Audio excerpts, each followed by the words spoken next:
ఇక విశాఖలో తుఫాను ప్రభావానికి సంబంధించి మరింత సమాచారం మనకు అందించడానికి మా ప్రతినిధి రామకృష్ణ లైవ్లో సిద్ధంగా ఉన్నారు. రామకృష్ణ, చెప్పండి, విశాఖలో పరిస్థితి ఏంటి? ఈ తుఫాను పరిస్థితిపై తాజాగా మనకి ఒక ప్రకటన వచ్చింది. మరో కాసేపట్లో అంటే 2 గంటలలోపు పూర్తిగా తీరం దాటుతుందని విశాఖలోని తుఫాను హెచ్చరికల కేంద్రం అధికారి జగన్నాథ్ కుమార్ చెప్పారు. మరింత సమాచారం సార్ని అడిగి తెలుస్తుంది. సార్, ఇప్పుడు ప్రజెంట్ తాజా పరిస్థితి ఎలా ఉంది? ఎప్పుడు పూర్తిగా తీరం దాటుతుంది అనుకుంటున్నారు సార్? మోంతా తుఫాను ల్యాండ్ ఫాల్ ప్రాసెస్ స్టార్ట్ అయిందండి. కాకినాడకు దక్షిణాన ప్రాసెస్ స్టార్ట్ అయింది. ఇది మరి 2 గంటల్లో పూర్తిగా తీరాన్ని తాకి తీరం లోపలికి వెళ్ళే అవకాశం ఉంది. తీరం తాకిన తర్వాత తీవ్ర తుఫానుగా ఇంకో 6 గంటలు తన శక్తిని కొనసాగించే అవకాశం ఉన్నందువల్ల ఈ 6 గంటలు అంతర్గత జిల్లాల్లో కొంచెం ఎక్కువ ప్రభావాన్ని కలిగి ఉంటాయి. ముఖ్యంగా ఈ 24 గంటల్లో అత్యధిక ప్రాంతాల్లో తేలికపాటి నుంచి మోస్తరు వర్షాలుంటూ భారీ నుంచి అతి భారీ కొన్ని ప్రాంతాల్లో, అత్యంత భారీ 1-2 ప్రాంతాల్లో పడే అవకాశం ఉంది. ఇప్పటి వరకు నెల్లూరు జిల్లా కావల్లో 20 సెంటీమీటర్ల అత్యంత భారీ వర్షపాతం నమోదైంది. ఇక 6 గంటల తర్వాత ఈ అంతర్గత జిల్లాలపై అటువంటి ప్రభావం ఉంటుంది. 30వ తేదీని కూడా వర్షాలు పలు ప్రాంతాల్లో పడి 1-2 చోట్ల భారీ వర్షాలు కురిసే అవకాశం ఉంది. ఇక తీరం వెంబడి మత్స్యకారులకు 2 రోజులు ఈదురుగాలుల వల్ల వెళ్ళవద్దని హెచ్చరికలు కొనసాగుతున్నాయి. ఇక కాకినాడ ప్రాంతంలో కాకినాడ పోర్టు వద్ద 10వ నంబర్ ప్రమాద హెచ్చరిక కొనసాగుతుంది.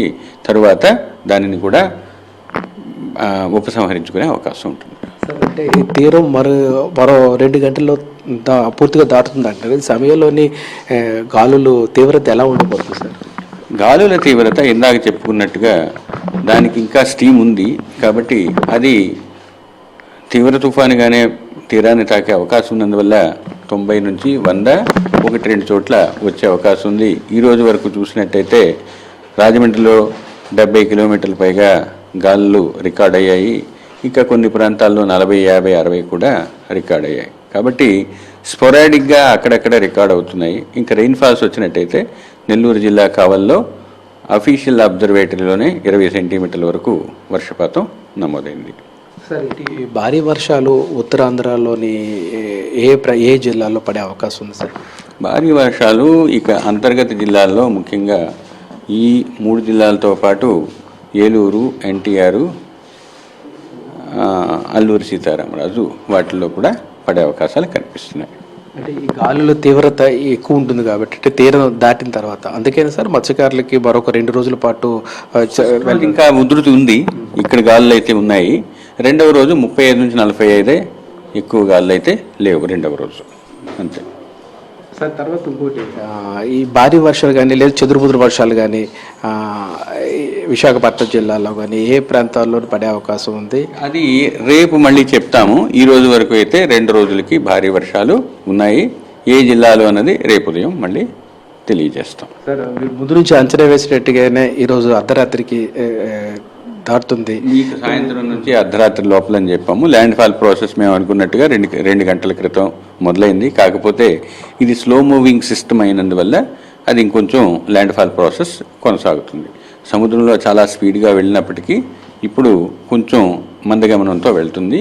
కాబట్టి ఇంకొక 2 గంటలు దాని యొక్క ప్రాసెస్ 1-2 అవర్స్లో అయిపోతుంది. సార్, ఇది ఇప్పుడు తీవ్ర తుఫాన్ మళ్ళీ తుఫాన్గా మారి మళ్ళీ అలా బలహీనపడుతుంది. దాని యొక్క తీవ్రత తగ్గుతుంది. అంతర్గత రాష్ట్రాల మీదకి వెళ్ళిన తర్వాత అక్కడ కూడా వర్షాలు కొన్ని రోజులు ఉంటాయి. పూర్తి స్థాయిలో ఇది ఎప్పుడు సార్ క్లియర్ అవుతుంది? మన రాష్ట్రం మీద ఈ 2 రోజులు తర్వాత క్లియర్ అవుతుంది. మిగతా రాష్ట్రాలకు వెళ్తుంది. అది అల్పపీడనంగానే వెళ్తుంది. ఇది మొత్తం మీద పరిస్థితి.